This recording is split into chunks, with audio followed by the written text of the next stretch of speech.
کھانا نہیں کھاتے تھے جب تک مہمان نہ آ جائے. اتنے بڑے مہمان نواز تھے.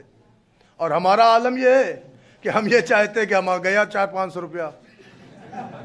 دیکھیں آپ اس کے لیے پڑھ رہا ہوں کہ مہمان نوازی کی آپ کے اسلام میں اہمیت ہے. اور آپ یہ بھی یاد رکھیے مہمان نوازی سے رزق میں برکت ہوتی ہے. آپ سوچیے یہ نہ سوچے ہم کو چھوڑ دیے ہم مہمان نہیں ہیں, ہم تو آپ کے ہو گئے ہیں 15-16 سال سے یہیں آ رہے ہیں نا, لیکن ہم آپ کو بتا رہے ہیں کہ مہمان نوازی سے رزق میں برکت ہوتی ہے.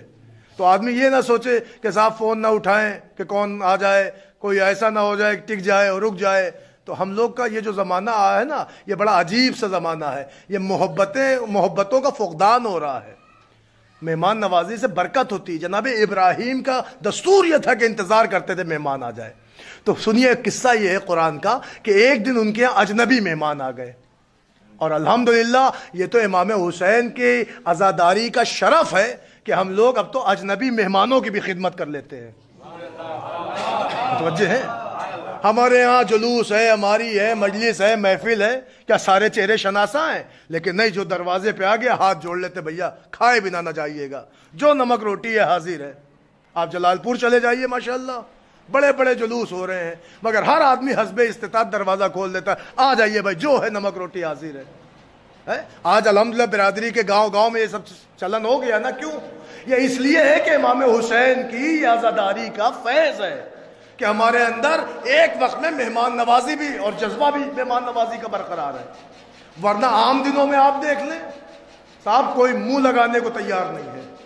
لیکن عزیزان گرامی تو ہمیں ایسا عزادار نہیں بننا ہے کہ جو خالی محرم میں عزادار رہے, اور نہ ایسا اللہ والا بننا ہے جو خالی رمضان میں ٹوپی لگائے. ہمیں تو ہر حال میں اللہ والا بھی بننا ہے اور ہر موسم میں عزادار بھی رہنا ہے. غور فرما رہے ہیں آپ؟ تو جناب ابراہیم کیا ہوا یہ کہ اجنبی مہمان آ گئے.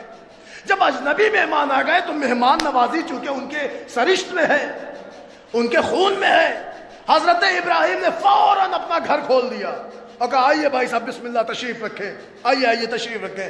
فوراً حضرت ابراہیم نے ان کو بٹھالا اور بٹھالنے کے بعد فوراً گئے اور ایک بکرا اٹھایا اور بکرے کو ذبح کر دیا. اور جیسے ہی ذبح کیا فوراً گوشت بنایا اور سالن لگوا دیا. جب سالن تیار ہوا تو آئے تو مہمان بیٹھے ہوئے تھے. حضرت ابراہیم نے کہا آپ لوگ آمادہ ہو جائیں, میں دسترخوان چن دوں, کھانا لگا دوں, بسم اللہ کریں. اتنے میں مہمانوں نے تیوریاں بدل دی. کہا ابراہیم ہوش میں ہو؟ اما کہاں ہم ہو کہاں تم؟ ہم تمہارے یہاں کا کھانا کھائیں گے؟ اللہ اکبر, معاذ اللہ. ایسا تو آج بڑے بڑے ذات والے OBC کے ساتھ نہیں کرتے ہیں, وہ بھی سیاسی طور پہ کھانا کھا لیتے ہیں. غور فرما رہے آپ؟ لیکن حضرت ابراہیم کا ایک چیپٹر قرآن میں ہے. کہا صاحب وہ جو مہمان تھے اجنبی مہمان تھے, بھڑک گئے, کہا ابراہیم کہاں تم کہاں ہم تمہارے دسترخوان پہ کھانا کھائیں گے. عزیز آنے کے رہے ہمارے یہاں کوئی ہوتا کہتا بھیا بکرے کا پیسہ تو دے کے جاؤ, کھاؤ یا نہ کھاؤ. حضرت ابراہیم نے کہا بھائی صاحب ہم نے آپ کے لیے بکرا ذبح کیا, گوشت بنوایا, کھانا بنوایا, کھانا تیار ہے, کھانا کھا لے تشریف لے جائیں, یہ کیا بغیر کھائے جائیں گے؟ کہا ابراہیم تمہیں پتا ہے کہ ہم عرش کے مکین ہیں, ہم عرش کے ملائکہ ہیں, اور عرش والے فرش والوں کا نہیں کھا سکتے. خدا کی قسم جن عرش والوں کو اپنے عرشی ہونے کا تمتراغ تھا, ان کا سارا غرور اللہ نے ایسا توڑا کہ جو ابراہیم سے اکڑ رہے تھے وہ اولاد ابراہیم کے در پر کبھی فقیر بن کر, اسیر بن کر, مسکین بن کر ایک صلوات پڑھتے محمد. اور کیا آپ نے اب آپ میں آ رہے فاطمہ دیکھیں محسوس کریے یہ معیار ہے جناب سیدہ ہے. عزیزان گرامی بس سن لیں 2-3 جملے جلدی جلدی. تو معلوم یہ ہوا کہ اگر اللہ تعالیٰ نے حضرت مریم کو چنا ہے تو ان کی طہارت کا بھی اعلان کیا ہے. مگر پھر جملہ کہوں, جب اللہ نے مریم کی طہارت پہ لب کھولے تو اللہ نے ایک زمانے میں گفتگو کر کے خاموشی اختیار کی. کہ بے شک اللہ تعالیٰ نے مریم آپ کو چن لیا ہے اور آپ کو پاک کر دیا ہے. اس کا مطلب یہ جو لفظ آیا ہے یہ صیغہ ماضی ہے, بطہر کے اللہ نے آپ کو پاک کر دیا. غور فرمایا آپ نے؟ یہ حضرت مریم کا معیار ہے کہ جب ان کی طہارت کا قصیدہ آتا ہے تو ایک زمان کے لیے، غور کر رہے ہیں آپ، ایک زمان کے لیے، ایک زمان کے لیے، لیکن جب حضرت فاطمہ زہرا کی طہارت پہ سند اترتی ہے تو ایک زمان کے لیے نہیں، ہر زمان کے لیے یطہرکم تطہیرا۔ آپ معیار دیکھیں تو ایک زمان کی طہارت کا اعلان ہونا اور ہے، ہر زمان کی طہارت کا اعلان ہونا اور ہے۔ اس کا مطلب مریم ہونا اور ہے، فاطمہ ہونا اور ہے۔ کسی تاریخ میں نہیں ملا کہ جب مریم کی آمد ہوئی تو استقبال حضرت مریم میں کوئی آیا ہو، مگر ساری تاریخوں نے اتنا بتایا کہ قرآن نے 4 محترم بیویاں بتائی ہیں، حوا ہیں، ہاجرہ ہیں، سارہ ہیں، مریم ہیں۔ جب میرے پیغمبر کا سارے مدینے والوں نے، مکے والوں نے سوشل بائیکاٹ کیا تھا تو تاریخ گواہ ہے حضرت فاطمہ کی آمد پر دنیا مصطفیٰ سے منہ پھرائے ہوئے تھی، لیکن اللہ نے انتظام ایسے کیا کہ جو قرآن کی 4 مقدس بیویاں ہیں، آمد زہرا پہ انہیں نگراں بنایا گیا تھا۔ ایک صلوات پڑھ دے محمد اور کر رہے ہیں، آمد جناب زہرا پہ انہیں نگراں بنایا گیا تھا۔ اور عزیزان گرامی، بلا تشبیہ، اللہ معاف کرے میں تو وہ لفظ بھی نہیں استعمال کر سکتا، ہمارے ہاں اگر کوئی بڑا عہدیدار، ملک کا ذمہ دار، ریاست کا ذمہ دار، اسٹیٹ کا ذمہ دار آتا ہے تو عہدیدار جتنے ہوتے ہیں وہ نگراں ہو جاتے ہیں۔ ڈی ایم کی ذمہ داری، ایس پی کی ذمہ داری، سی او سٹی کی ذمہ داری، حلقے والوں کی ذمہ داری، حد تو یہ ہے لیکپال اور سیکریٹریوں کی بھی ذمہ داری ہو جاتی ہے۔ تو سارے ذمہ دار ہو جاتے ہیں، نگراں ہو جاتے ہیں کہ ان کے آنے میں جو انتظام ہو، جو استقبال ہو، وہ اپنے معیار پہ ہونا چاہیے۔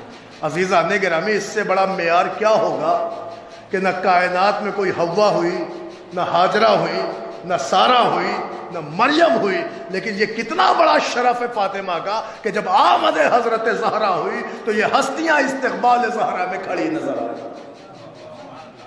اور پھر جس کے استقبال میں وجہ وجود کائنات مصطفیٰ کی ذات کھڑی ہو جائے، اس زہرا کی عظمت کیا بیان کی جائے۔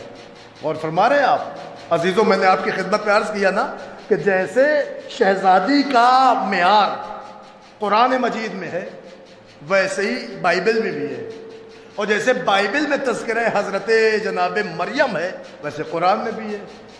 ایسا نہیں ہے کہ ان کی کتاب میں ان کا ذکر نہیں، وہاں بھی موجود ہے۔ اب 1-2 پوائنٹ میں نوجوانوں کے لیے پیش کر دوں، اور الحمدللہ مخلوط مجمع الگ الگ گاؤں سے اور الگ الگ بستی سے مومنین تشریف لائے ہیں۔ اللہ سارے مومنین کو اپنے حفظ و امان میں رکھے۔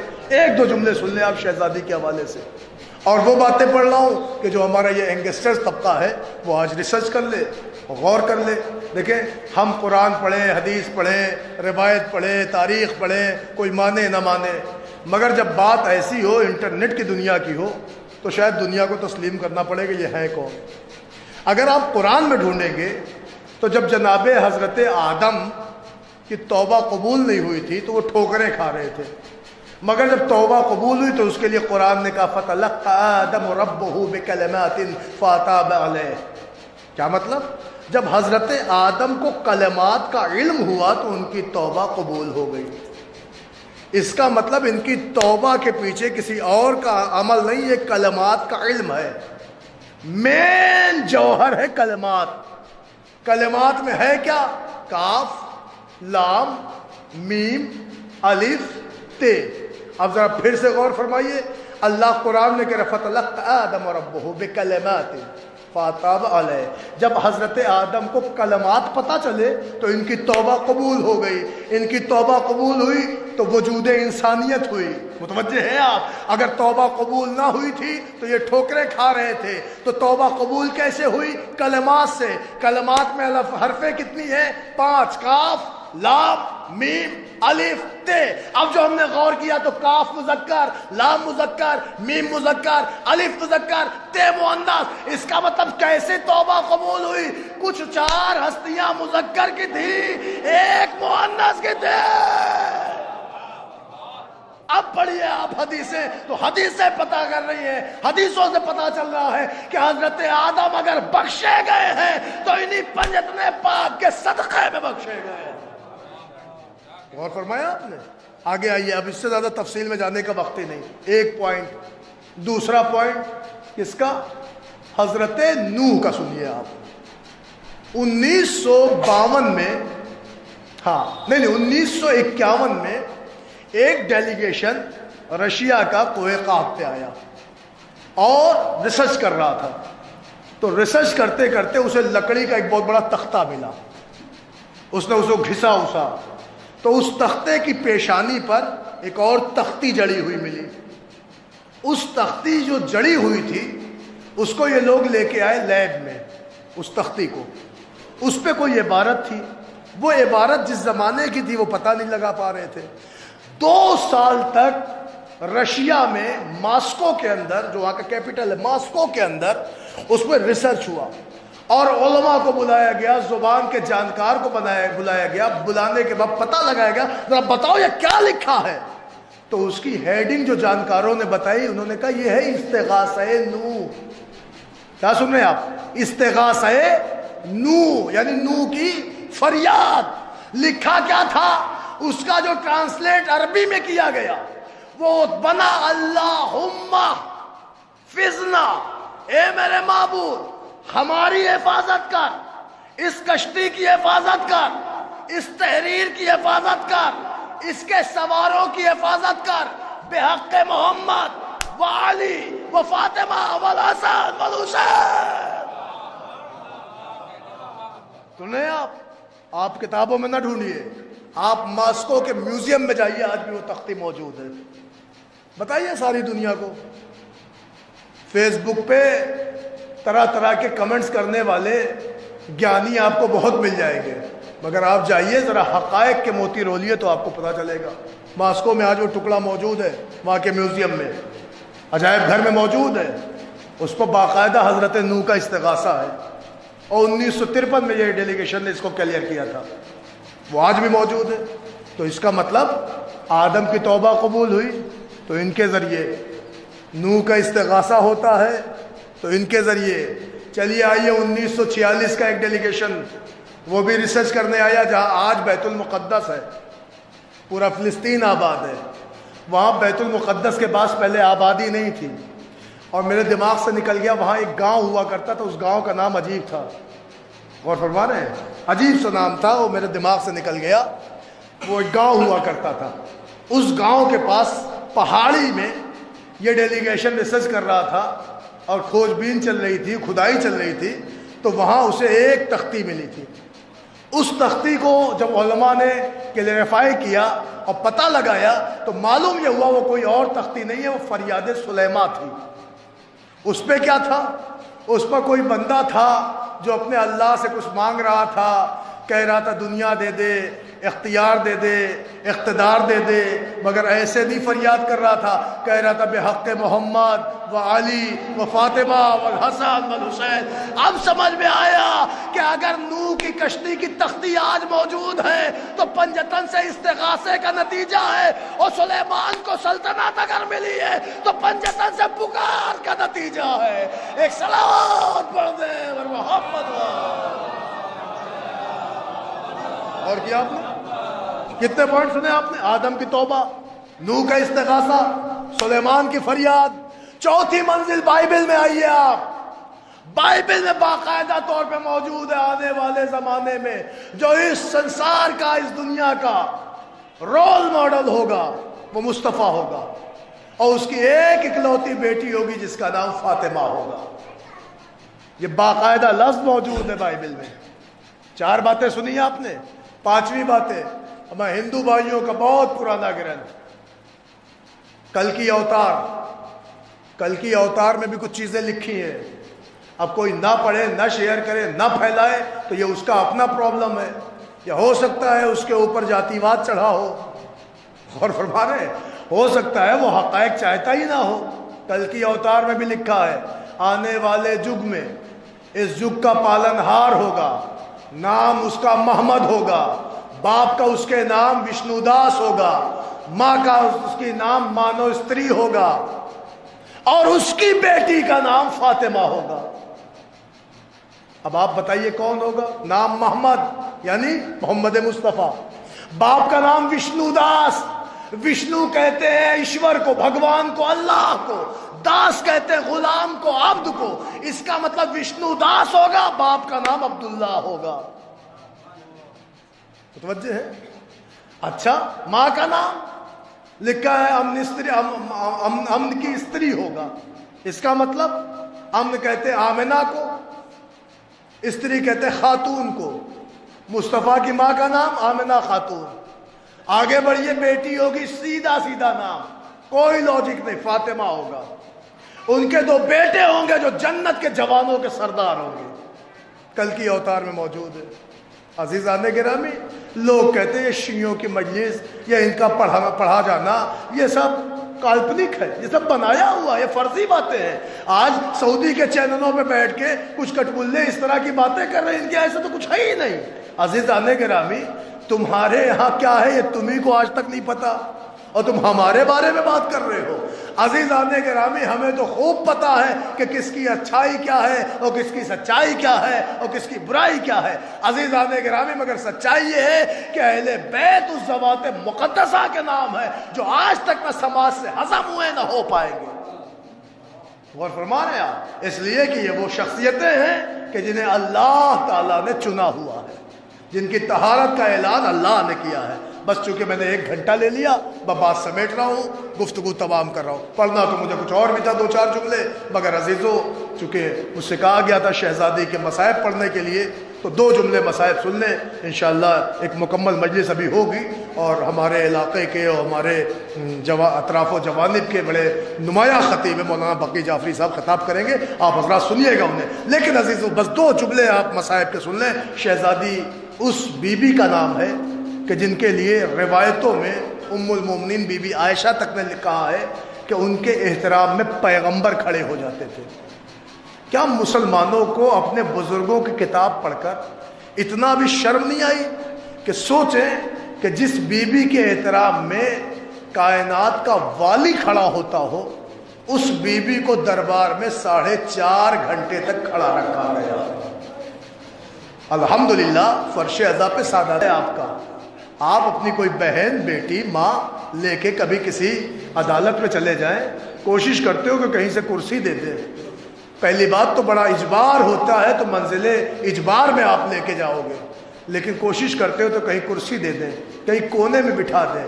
لیکن سوچو، بھرے دربار میں فاطمہ اپنے باپ کی تحریر دکھاتی رہی، اور فاطمہ کے سامنے بابا کی تحریر کو چاک کیا گیا۔ فاطمہ زہرا نے جب جو چن کے تحریر کے ٹکڑوں کو اٹھایا ہے تو تاریخ کہتی بی بی کی کمر جواب دے گئی تھی، کمر خمیدہ ہو گئی تھی، چہرے پہ جھریاں تھی، آنکھوں میں اشکوں کا طوفان تھا، چھوٹے چھوٹے بچے ساتھ تھے۔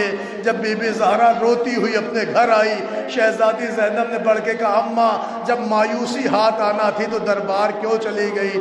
ماں نے منہ پہ تماچے مار کے کہا بی بی میں تو مدینے کے دربار میں گئی تھی، میں گئی تھی تو علی کم سے کم موجود تھے، میرے بچے میرے ساتھ موجود تھے، مگر زینب تو ایسے دربار میں جائے گی کہ ہاتھ پسے گردن بندے ہوں گے، شرابیوں کا ہجوم، تماشائیوں کا مجمع ہوگا، نام لے لے کے پکارا جا رہا ہوگا، اجرکم اللہ، خدا آپ کو کوئی غم نہ دے سوائے سید الشہداء کے۔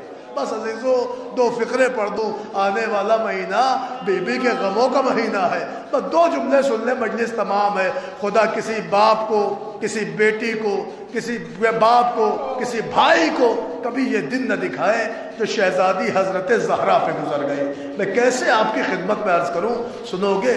سب سے بڑا غم کا سما تو یہ تھا کہ بابا کی شہادت کے بعد بی بی جب روتی تھی تو لوگ آ کے کہتے تھے ان سے کہہ دو یا دنوں میں رو لے یا راتوں کو رو لے۔ تو مولا کائنات کی ایک زمین تھی، وہاں پہ مولا کائنات نے جا کے شہزادی کے لیے ایک گھر بنوایا جس کا نام بیت الحزن پڑ گیا۔ بی بی وہاں جا کے اپنے بابا کو روتی تھی۔ عزیزان گرامی، آج اس دور میں ظالم حکومتوں نے ابھی کچھ برس گزرے ہیں، مولا علی کے بی بی فاطمہ کے اس گھر کو بھی توڑ ڈالا جہاں شہزادی اپنے بابا کو جا کے روتی تھی۔ عزیزان گرامی سنو، وہ بابا کو روتے روتے بی بی ایک دن دنیا سے اٹھ گئی، جب اٹھ گئی تو مولا علی نے وصیت پڑھی، لکھا تھا علی میرا جنازہ تابوت میں اٹھائیے تھا، علی میرے جنازے کو تاریکی شب میں اٹھائیے گا، اور علی میرے دشمنوں کو میرے جنازے میں آنے نہ دیے گا۔ عزیزان گرامی یہ الفاظ میرے مولا کے کلیجے میں اتر گئے، مگر جب رات کا وقت آیا علی نے غسل دیا، کفن پہنایا، جنازہ تیار ہوا تو ایک مرتبہ فاطمہ کے کملائے ہوئے گلابوں کو دیکھا، علی کا کلیجہ بڑھ گیا، روکے کہا میرے بچوں آؤ اماں کا دیدار کر دو۔ ارے حسن آئے ماں سے رخصت ہوئے، زینب اماں کو خدا حافظ کر گئی، ارے کلثوم نے اماں کو الوداع کیا، مگر حسین آگے نہ بڑھے۔ علی نے کہا میرے لال اماں کا آخری دفعہ چہرہ دیکھ۔ ارے حسین نے رو کے کہا بابا میں مرتبے میں عیسیٰ سے کم تو نہیں، اگر عیسیٰ کے لیے بی بی مریم کا ہاتھ اٹھا تھا تو کیا میری ماں کا ہاتھ نہ اٹھے گا؟ میں یہ سننا تھا بندے کا فن ٹوٹا، آجا میرے حسین۔ حسین اماں کے جنازے سے لپٹ گئے، دیر تک گریہ ہوتا رہا۔ بس عزیزوں میں پڑھ چکا، آپ سن چکے، مگر ایک بار تو علی نے آگے بڑھ کے حسین کا بازو تھاما، بس میرے لال بس کر حسین، بس کر حسین۔ روتے ہوئے حسین تڑپ کے کہتے بابا ایک لمحے کو رک جاؤ، اماں سے وعدہ لے لو، بابا اماں سے وعدہ لینا ہے۔ حسین سے علی نے رو کے کہا بابا میرے لال تیری ماں دنیا سے رخصت ہو گئی، اب کیا وعدہ لینا ہے؟ کہا بابا ایک وعدہ لینا ہے۔ پر روتے ہوئے حسین نے ماں کی سماعتوں پہ اپنے لب رکھ دیے اور رو کے کہا اماں آج تم نے بلایا تو تمہارا بیٹا آ گیا، اماں وعدہ کر کے جاؤ اگر حسین بلائے گا تو اماں تم آ جاؤ گی۔ اے عزادار و زہرا نے وعدہ تو کر لیا، مگر وعدہ وفا عصر عاشور ہوا۔ ادھر حسین کے سر پہ خنجر چلا، ادھر اجڑی ہوئی ماں۔ اے شمر میرا بچہ بے گناہ ہے، میں نے چیک کیا 20 والا، میرے بیٹے کو ذبح نہ کر۔ ماں میں آنے کربلا موجود، حسین کا سر کٹتا رہا، ماں فریاد کرتی۔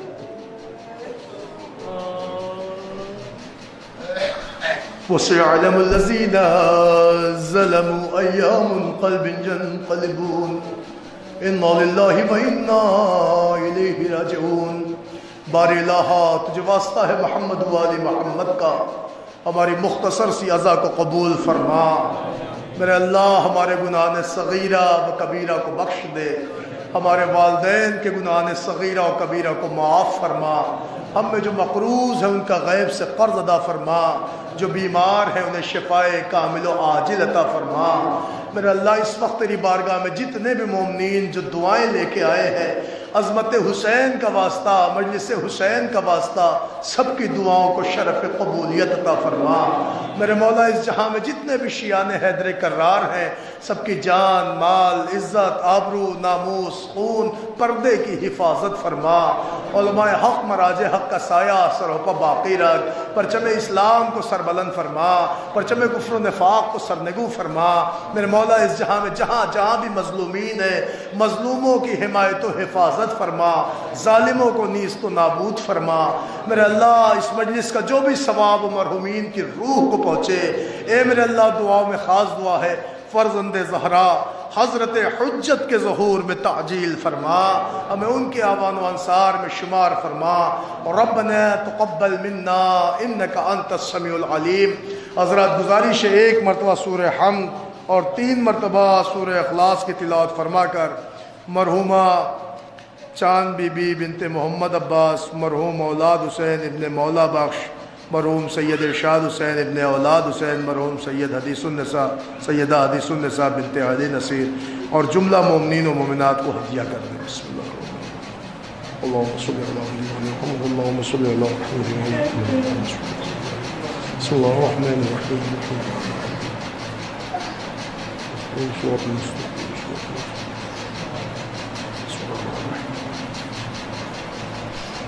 بسم الله الرحمن الرحيم،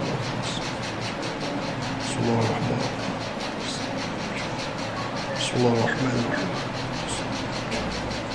بسم الله الرحمن الرحيم.